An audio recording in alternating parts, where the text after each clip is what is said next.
Welcome. On today's episode, we are joined by a very special guest. I've not seen him for a long time, so it's been great to catch up off air before. We're joined by Jason Coultman. He is the GB Junior Head Powerlifting Coach. So for any of you lifters out there, this is a super special episode. We're going to try and get as many Valley bombs out of Jason over the next kind of 30 minutes. So Jason, really appreciate you coming on.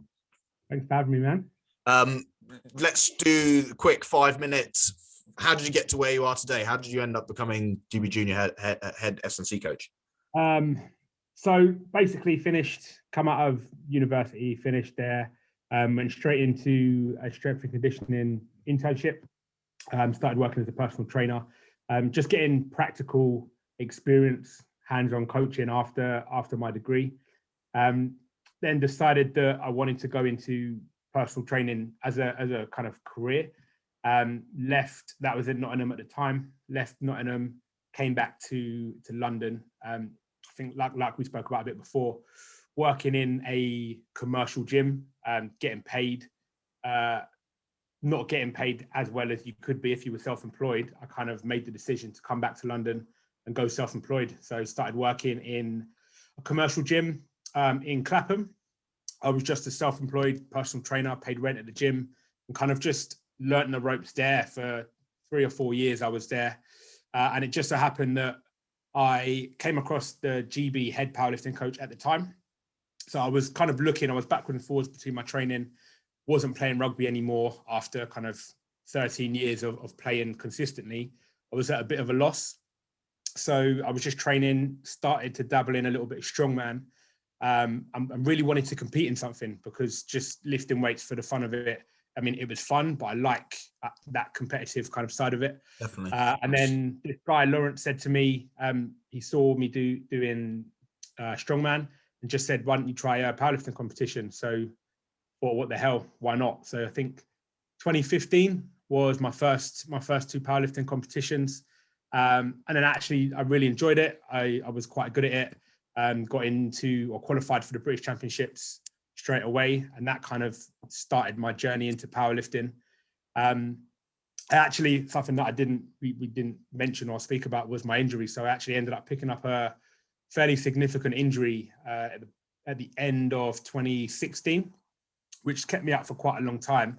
And that was kind of my entry into coaching, because I couldn't compete anymore. I really loved, obviously, powerlifting. I'd kind of developed a love for it, for the sport.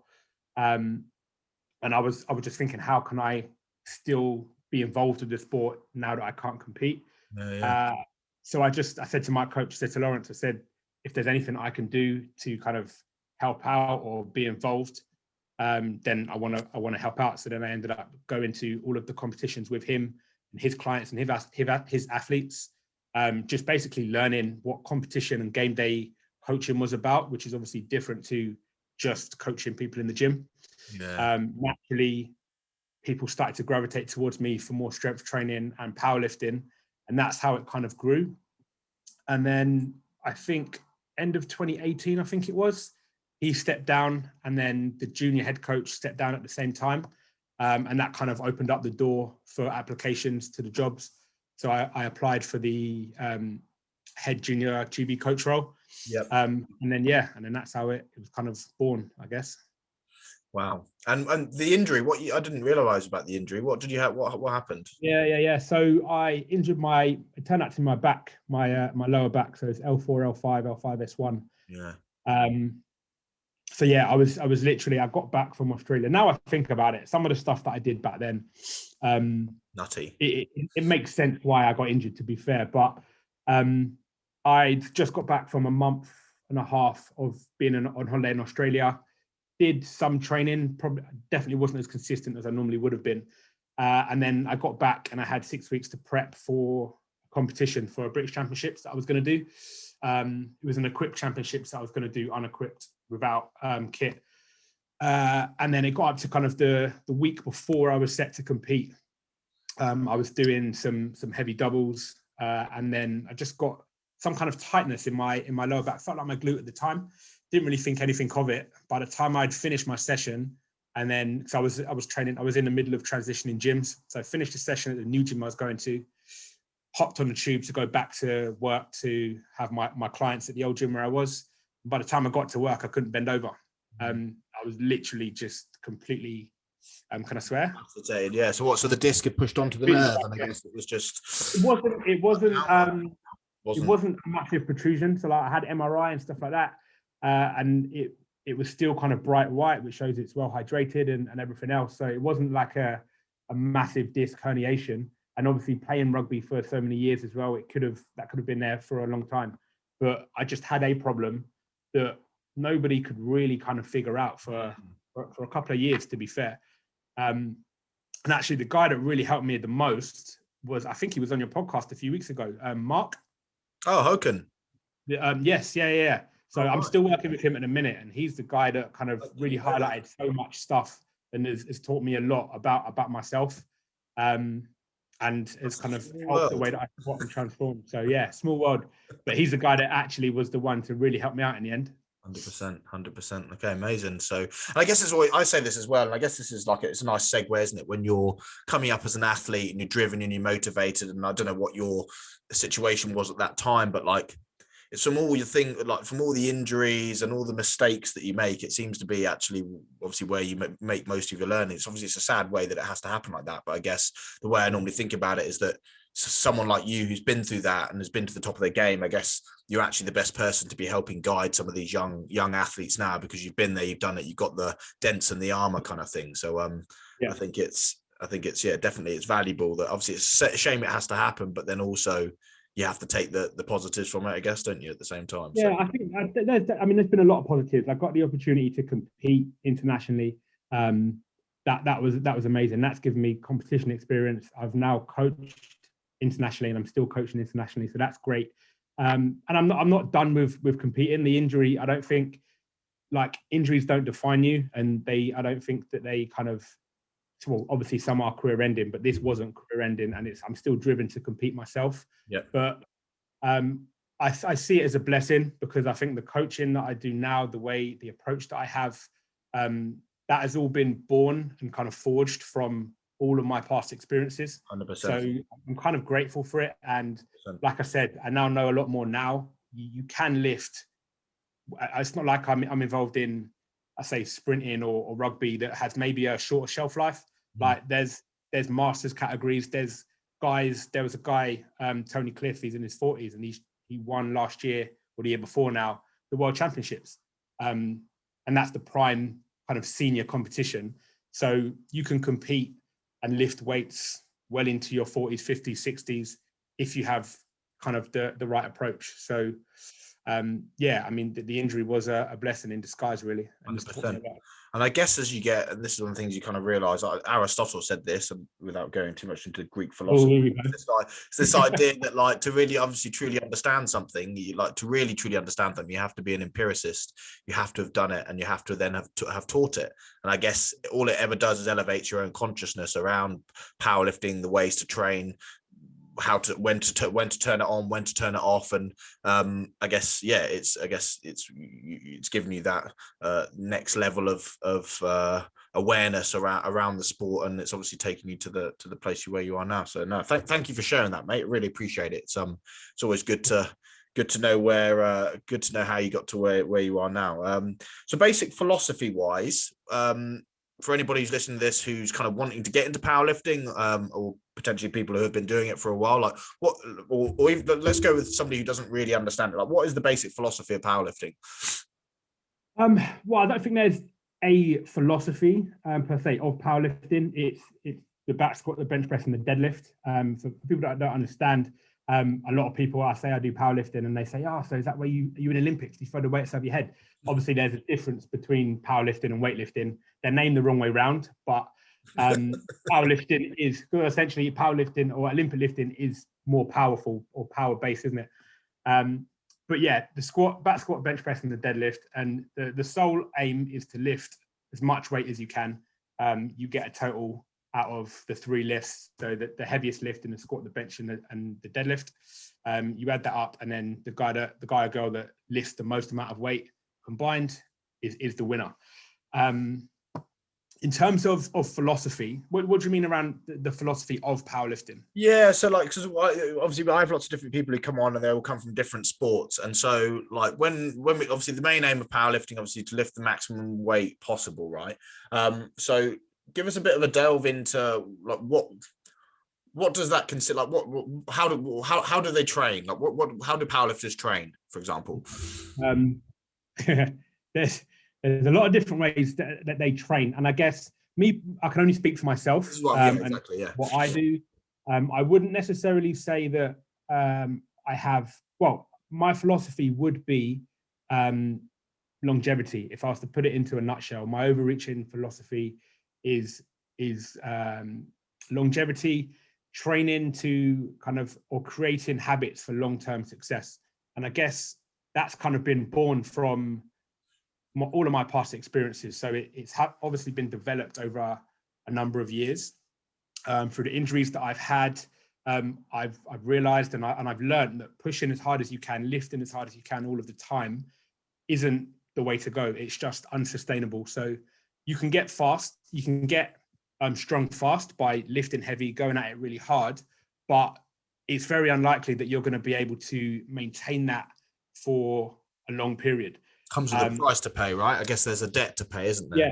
Yeah. I guess it depends on your goals, but if you're going to be a great powerlifter and if you're going to be remembered, which is, I think, one of the key things, then longevity is the key. You see a lot of lifters come in and go in. You see some great lifters that have incredible strength, but if they don't manage it, or if it's not managed very well, then you might, as a junior lifter at 20 years old, go and win the world championships, break multiple records, but then 2 years later, where are you? You've got a back injury, and you're forgotten about. No one knows you. So it's like anything. You've got to kind of stand the test of time, and you've got to be in the game. The ones that are in the game, this is a saying that I heard. I can't remember where I heard it, but those that are in the game the longest get the strongest, right? I like it. And you can only, it has a ring to it, doesn't it? But you can only get there if longevity is one of your priorities, and you're prepared to work sensibly, hard, but sensibly over a long period of time to 100%. build up that strength. Do you know what I mean? 100%. 100%. That's a really good, and I think that's a really great one to start off with. And I think maybe we should delve into that a little bit more, like to see what that actually looks like in practice, because there'll be people out there that will be putting into place training programs, training systems that I guess probably aren't taking that into an account. So it'd be interesting to see what you, as an over. There are so many methods that you can use. Like, obviously, the basic principles of progressive overload. You have to lift, do more work and lift heavier to get stronger. But there are so many ways that can be implemented, and it has to be on an individual basis. I think if you get married to one approach or to one method or one strategy, then you're in danger of basically painting everybody with the same brush and assuming that one system is going to work for everybody. Definitely. It might, to a certain extent. If you get a novice lifter, then anything you give them is going to get them stronger pretty much. And it's just a case of not giving them so much that they get broken, right? But I think from experience, I've got a number of lifters that are all fairly different. I've got one lifter, and she can't do high reps of anything. She just can't. So if I was trying to give her certain, I don't know, sessions, I'd have to break things down. So for example, rather than giving her, I know this is a bit extreme, but rather than giving her 3 sets of 10 on something, I'd give her 10 sets of 3 if I wanted her to hit a similar workload. It was just less rest. Just different approaches and different ways that you might manipulate somebody's program, or different ways that you might basically administer the scientific principles to people will be different based on their individual preferences and how they cope with things. 100%. Another example, me, I know that I can't handle a lot of volume. So when I do a lot and I push the limits too far, I break, I get injured. There are people that can tolerate much higher levels of volume, meaning that they might be able to, there's guys that can do like 5 sets of 5 or 5 sets of 6 till the cows come home. They'll get really, really strong and they won't get injured. There are other people, you give that to somebody, within 3 weeks, they've got a bad back or torn hamstring or torn quad. So I think that the way my approach, the way I do. So first of all, it comes from a point of longevity. Whatever I can do, or I look at it and I say, what can I do to help this lifter improve and get better for the long term? So not how can I increase their total by X amount in 6 months, but what habits can I instill? What kind of work ethic and mindset can I help them to develop that's going to mean that they can carry on progressing and getting stronger for the next 3, 4, 5, 6 years? And I think that's where it comes. That's where the coaching part comes of it. Is that mindset and that approach. It's not just numbers in your program, sets, reps, percentages. That's only a very small part of it. It then becomes a kind of I don't know, not kind of like a puzzle or whatever you want to call it, but how am I going to administer this load, this volume to this person to help them to get stronger? 100%. And I guess, that's a really succinct answer, and it's actually leads on nicely this idea that it's like you've got these tools, whether it's all the different types of periodization or whatever, right? And then you've also got this athlete, and obviously, so you've got different tools, different types of athletes who respond to different loads, different recovery protocols, whatever. And I guess this is where the knowledge and application part comes in. It's right. And your job as the coach, and this is where your experience comes in, is that you're taking the tools and the athlete in front of you and you're meshing it together into this, obviously, like you said, like this puzzle. And I think it's a really good way to obviously make it clear to people that, and I think that's actually a really good segue actually nicely onto the next point, is that there's, with the increase, scientific, like sports science has become like a proper thing now, hasn't it? Like over, even through our last kind of 10 years, it's like the amount of evidence and information, people like Chris Beersley from strength-and-conditioning-research.com, like their former, like before we used to train and we'd just do what our coaches learned from their coaches and so on and so forth. And there's so many things that we've learned in practice that have been like super detrimental to us. And I guess you're in this new age now where you're applying that old school and mixing it in with obviously all of this new age science stuff. And I guess it's, when I talk about philosophy, I guess the philosophies are changing all the time, aren't they? And there's with new evidence coming out, and I guess you're going to come up with your own. You're already coming up with your own philosophies, I guess. So, I think that's all it is, right? And it's not trying to rewrite any books or reinvent the wheel. It's just doing the basics well and applying them well, which is the main thing. The science is the science. There is going to be new and emerging kind of findings, and obviously it's very good to keep up to date with that and use the science to guide your decisions. But also I think experience speaks for a lot as well, and has a big part to play. So I would never disregard what I'm seeing in front of me or the results that I've had in the past. So it's taking both of them, your experience and the science, and marrying them together. 100%. And the other thing on the kind of longevity side of it is powerlifting, giving people kind of a bit more of a insight into powerlifting and the sport itself. Is still a relatively niche sport in the grand scheme of like the whole population. There's not a massive population that do powerlifting, and I think there's this culture around strength training in general, not just powerlifting, that to be strong you have to lift heavy, and people always want to lift heavy and do their max. And that's why I think that approach is only, like I said, it only lasts a certain period of time before you end up getting injured. So longevity has to be a big part of it, and being patient and looking down the line. How can I build these good habits that are going to help me to keep progressing?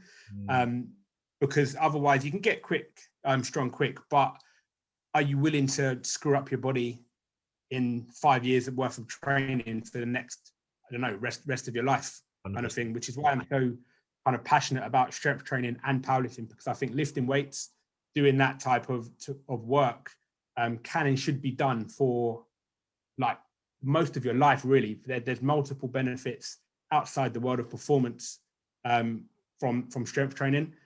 So from a performance for powerlifting, but for like you used to play rugby, there's a massive element of strength training in all other sports and performance, and for your health as well. So I think that approach is not only good for powerlifting performance, but just performance in life in general.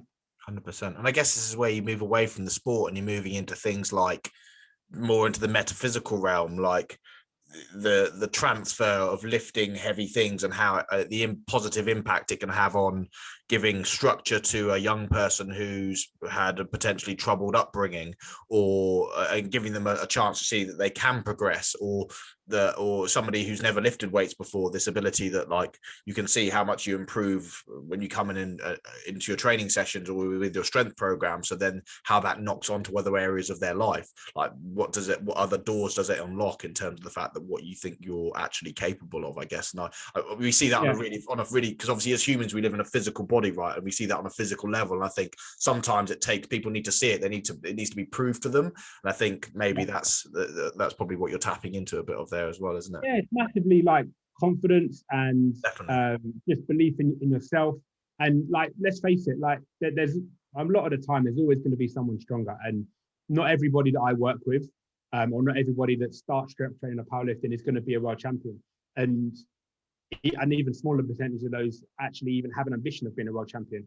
It's more about developing those qualities that's going to help to build you up physically and mentally, which is why I'm kind of so passionate about it, and what people can get from it. So not everyone's gonna have ambitions to be a world champ, but they can compete with themselves to get better, to get stronger physically and mentally, which is why it's so great.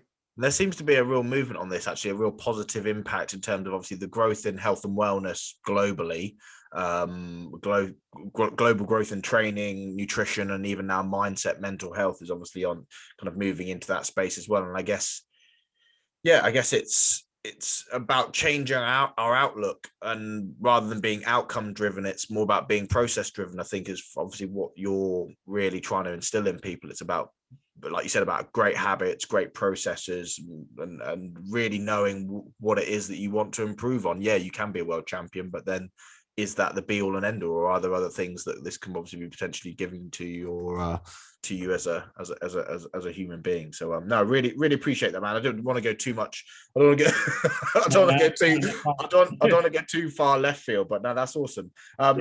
Three areas of advice I wrote down. So like kind of 3 areas of advice. We've spoken about longevity a little bit, but let's get into some of the actual practicality. Let's get into some of the actual physical things. So like in terms of actual, like say maybe some advice around the actual training, like focusing on what do you focus on? Is it deadlift? Is it squat? Is it bench press? Is there one better to focus on? How often should you do it? Like, if we're talking powerlifting specific, the first, probably number one thing I would say is learn how to perform the lifts to a competition standard and get proficient in those 3 lifts before you start going heavy.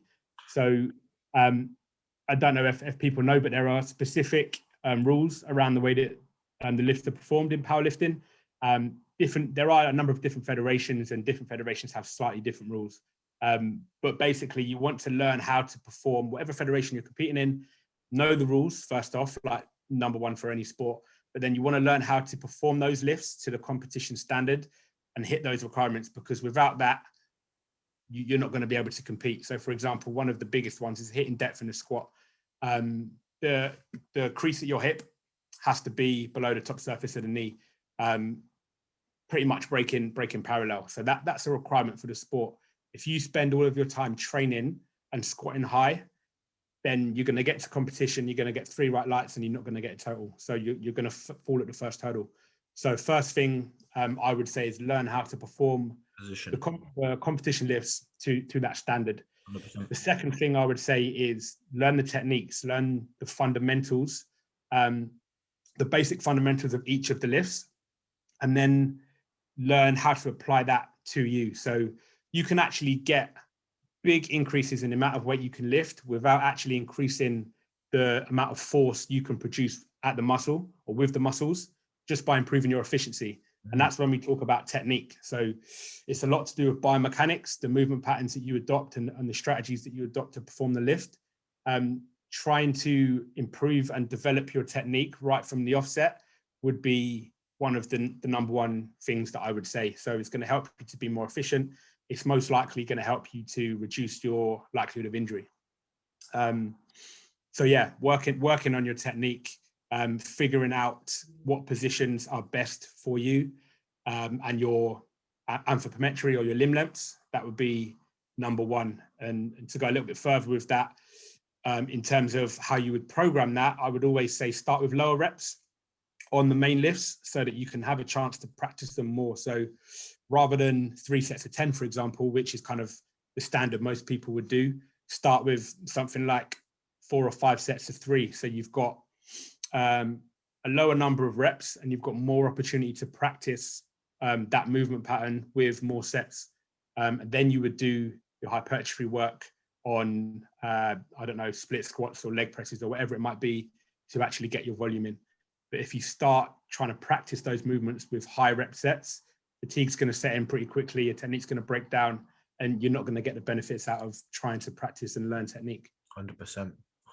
That's awesome, man. That's I was just trying to go through I was like, oh damn it, I used to powerlift back in the day. I was like doing all the wrong things. yeah. People just want to smash it all the time. And the technique side of it makes a massive difference. There's a lot to think about. There's a lot to learn initially, but generally they're simple movements. It can be learned fairly quickly. I normally use a kind of a 4 to 6 week phase where we go through technique. The frequency that you perform the lifts can be higher because the weight's not going to be that, or for beginners anyway. When you say higher, what's higher? Like how? When you say frequency, so what's you the could range? you could squat, bench, and even sometimes deadlift 3 times a week if you wanted to. And I'd do you probably do go them all in the same session? Like, do you normally do? You could potentially, yeah. So one of the kind of the setups that I would use would be to do squat, bench, and deadlift on a Monday, squat and bench on a Wednesday, squat, bench, and deadlift on a Friday, or a Saturday, depending on whatever days you want to train. But you could do work like that. You could slightly change the rep ranges and the sets that you use, but essentially, if you're a complete novice, the more exposure you can get early on, so the higher the frequency with those lifts, the quicker you're going to learn. And that's very motivating for the individual as well, because they can improve their competency in the lift fairly quickly. You see big improvements in how the movements start to feel week to week.